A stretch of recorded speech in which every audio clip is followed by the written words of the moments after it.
السلام عليكم ورحمة الله وبركاته. معكم أخوكم سعد الحمراوي. فيديو للتثقيف. أنا لقي واحد صاحبي الحاج سليمان أبو العينين قاعد في الصين، فقال لي جبت لك هدية طريقة تصيد جديدة خالص ما نزلتش مصر. فأني ما أعرفش نزلت مصر ولا ما نزلتش، فاللي هو شافها وجربها يكتب لي في التعليق.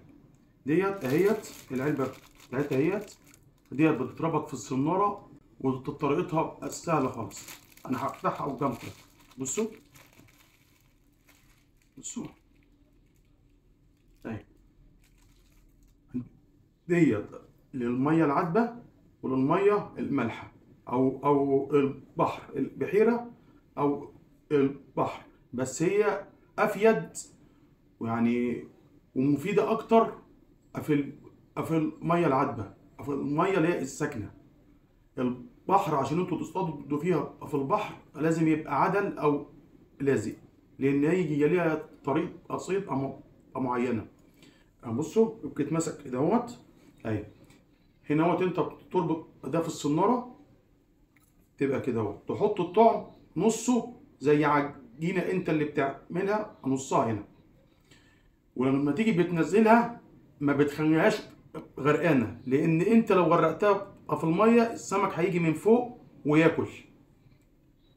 لكن ديت انت بتنزل على قد الطعم والنص التاني فوق، والشبكه بتبقى مفروده كده اهو. السمك عشان يجي ياكل الطعم لازم يخش من جوه، ولما يجي يخش من جوه عاوز يطلع بيديله والشوك بتاعه يبقى متعلق مفتوحه هي من تحت، وفي منها الصيادين وعليها ايه مجات، يعني وسع العين اهي، ديت واسعه وفي اصغر حسب السمك اللي انت بتصطاده.